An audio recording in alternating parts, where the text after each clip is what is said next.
warahmatullahi wabarakatuh.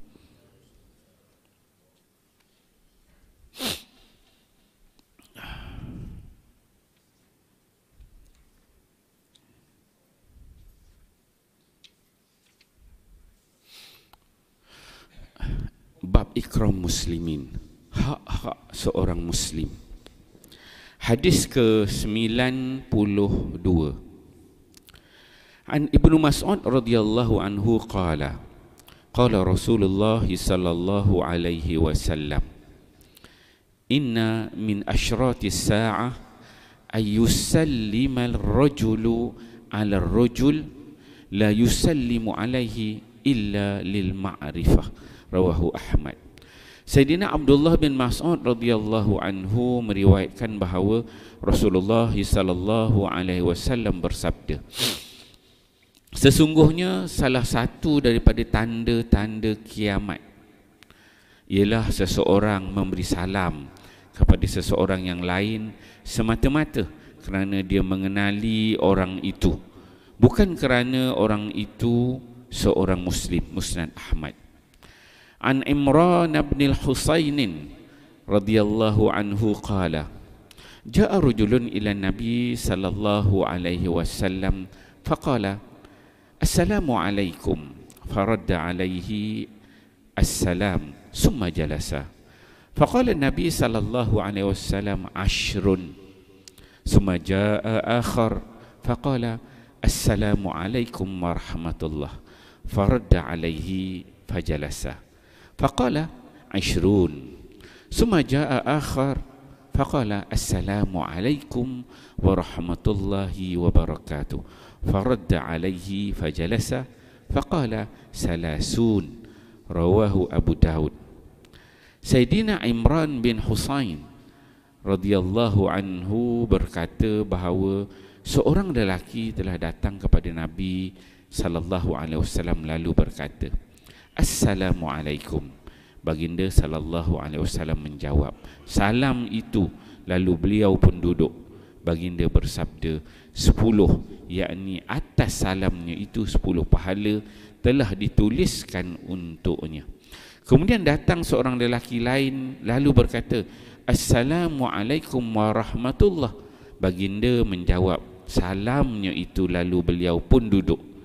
Baginda bersabda 20, yakni beliau 20 pahala telah ditulis. Kemudian datang seorang lelaki lain lalu berkata, Assalamualaikum warahmatullahi wabarakatuh. Baginda menjawab salamnya dan beliau pun duduk, dan baginda bersabda 30, yakni 30 pahala telah dituliskan untuknya. Riwayat Abu Daud. Alhamdulillah, tuan-tuan, dia pagi ni kita membaca dua hadis Nabi sallallahu alaihi wasallam. Hadis di bawah tajuk ikram muslimin, itu hak-hak seorang muslim. Hadis yang pertama daripada Ibnu Mas'ud, Abdullah bin Mas'ud ni banyak kali dah kita sebut nama dia, seorang yang rapat dengan Nabi, seorang pembaca Al-Quran, dikenali. Kita ceritakan kaki dia dulu agak kecil, ditertawakan oleh para sahabatnya. Banyaklah kisah menarik tentang dia. Apa lagi? Dan menarik juga kalau Ibnu Mas'ud ni kisah ketika mana Abu Jahal nak mati. Abu Jahal ni dia mati masa dalam peperangan Badar yang pertama. Antara yang dia banyak ramai figure yang terlibat menyebabkan Abu Jahal tu mati, di antaranya adalah Abdullah bin Mas'ud. Abu Jahal ni dia nak mati, dia dok komen, dia kata pada Abdullah bin Mas'ud ni, kata, kau ni pengembala kambing. Dia kan dicerita pengembala kambing. Jadi dia marah dekat Abu Jahal, dia pergi dia tetaknya Abu Jahal, Abdullah bin Mas'ud. Okey. Dalam hadis ini menyebutkan bahawa Nabi sallallahu alaihi wasallam menyebutkan inna min asyratis saah, salah satu di antara tanda hari kiamat ialah ayyusallima rajul ala rajul, yang mana seorang lelaki memberi salam kepada seorang lelaki yang lain, la yusallimu alaihi illa lil ma'rifah, dia tidak memberi salam melainkan hanya kepada orang yang dia kenal saja. Ini betul lah berlaku pada saya, tuan-tuan kita semualah. Hari ni kita kalau nak bagi salam tu orang kenal baru kita bagi salam kan. Kalau orang tak kenal kita tak bagi salam kan. Sebenarnya diajar oleh Islam, bagi salam ni jumpa je orang bagi salam. Kenal ke tak kenal, dia Muslim, kita kena bagi salam, tu adab dia. Tapi kita ni dah terbiasa. Itulah tanda-tanda kiamat. Maksudnya kita bagi salam orang kita kenal kan. Kalau kita masuk kedai tu kan, kalau ada orang yang kenal, Assalamualaikum. Tak masuk semua orang Islam kan, buat donor kan. Bila jumpa orang Islam, orang kata, Assalamualaikum. Kan kawan kita baru kita bagi salam. Ni tanda-tanda kiamat. Saya pun macam tu. Kita biasa macam tu. Jadi bila kita dengar hadis ni, ni perlu perkara yang perlu kita baiki supaya tanda-tanda kiamat tu dia jauh sikit kan. Lambat lagi berlaku kiamat tu kan. Jadi kita kena baikilah sama-sama kelemahan kita. Kemudian hadis yang kedua disebutkan, diriwayatkan oleh Imran bin Husain. Nama Imran bin Husain ni jarang kita sebut. Imran bin Husain ni salah seorang sahabat Nabi. Dia ada 3 orang. Imran bin Husain, ayah dia Husain, dan juga Abu Hurairah. Mereka ni 3 orang ni datang sekali jumpa Nabi SAW ketika mana Amul Khaybar tahun 7 Hijrah. Abu Hurairah dia memang di Islam dia lewat. Jadi tahun 7 Hijrah tu bertiga ni sekali datang jumpa Nabi untuk masuk Islam. Biasa kita sebut Abu Hurairah sebab dia ni ahli sufah kan. Imran bin Husain ni juga orang yang hebat. Cuma nama dia ni dari sudut hadis dia ni tak nampak sangat. Ulama hadis kata dia ada meriwayatkan sekitar 130 hadis saja, tak macam Abu Hurairah nama. Tetapi dari sifat Imran bin Husain ni, sifat dia zuhudnya, tawaduknya, sebagai ahli sufinya, dia memang cukup hebat. Sangat-sangat terkenal. Imran bin Husain Al-Khuzai.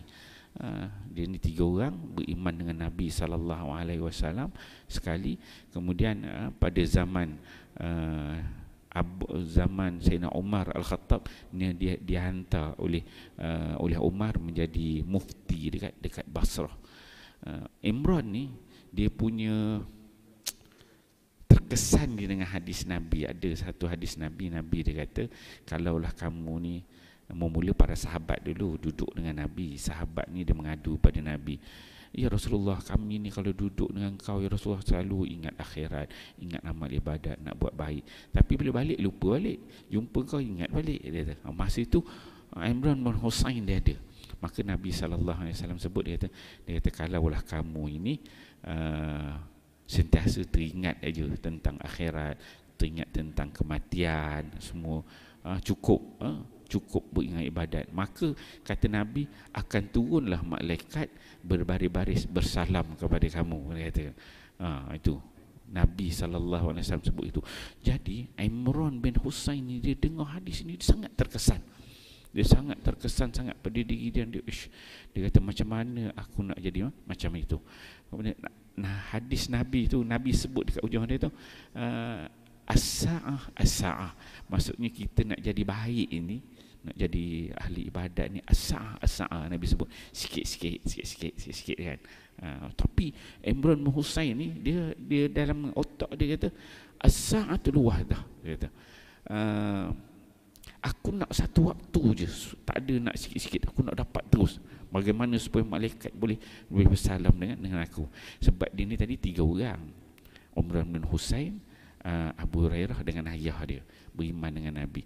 Dan mereka ni tahun 7 Hijrah. Imran bin Husain ni orang Mekah, bukan orang Madinah. Jadi dia orang bertiga ni, dia kata, aku ni dah tua sangat, macam Abu Hurairah lah. Jadi aku ni nak biar dapat pegang Islam tu, amal dengan sebaiknya. Jadi pegang itu. Jadi ni dia buat ibadat ni, dia beribadat, terus beribadat lagi, buat amalan itu, buat amalan ini, sampai peringkat orang mengatakan dia ni dah macam tak berapa nak dikenali sangat. Dan ketika mana dia mati, dia pesan pada orang, dia pesan pada ahli keluarga, sahabat-sahabat dia, apabila kamu pulang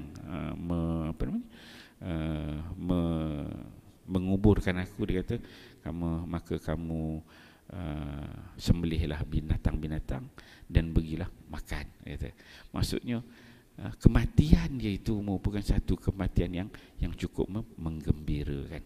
Dia mati tu, dia kata dia macam dia puas hatilah hidup dia tu, walaupun dia orang kata dah hujung umur, tapi dia puas hati. Biasa orang mati ni dia sedih kan, dia kata kalau aku mati kamu balik sembelih kambing, kemudian bagi makan orang. Dia seronok, dia puas hati kan dengan kematian, disebabkan amal-amal ibadat yang dia buat. Dan disebutkan dia ni Allah Ta'ala uji dia lebih kurang dalam 30 tahun.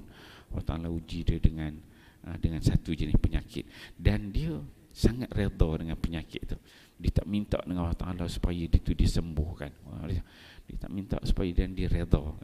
Dia kata, aku suka apa yang Allah Ta'ala suka untuk aku.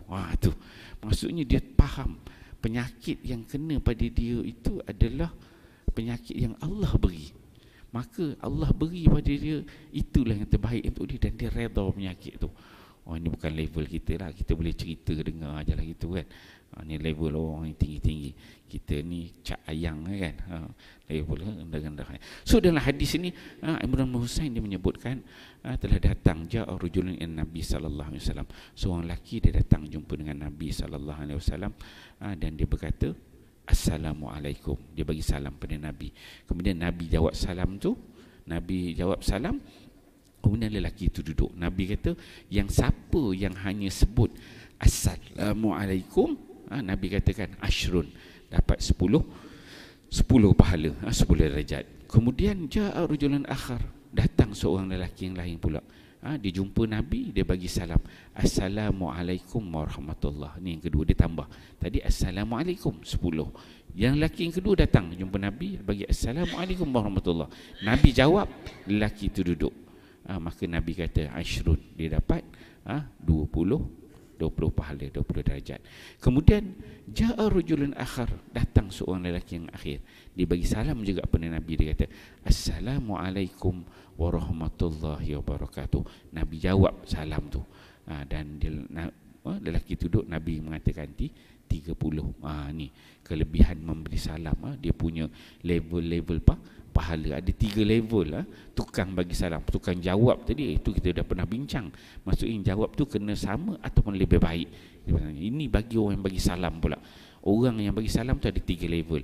Ada assalamualaikum 10 pahala, assalamualaikum warahmatullahi 20 pahala, dan yang ketiga assalamualaikum warahmatullahi wabarakatuh, dapat 30 dah darjat, 30 pahala. Nabi ajar kita. Jadi kalau kita nak bagi salam tu, kita pilihlah pahala yang paling banyak. Kadang-kadang kita malah assalamualaikum, salam itu pun tak banyak, assalamualaikum kan, ujung kan apa ni. So kita sebut betul assalamualaikum warahmatullahi wabarakatuh, untuk peringatanlah untuk saya, kita sama-sama supaya amal ibadat yang kita buat yang terbaik, pahala yang terbaik yang kita dapat insya-Allah. Jadi moga-moga kita fahami hadis ni, kita amal dan sampaikan. Wallahu a'lam. Subhanakallah wa bihamdika wa la ilaha illa anta astaghfiruka wa atubu ilaik.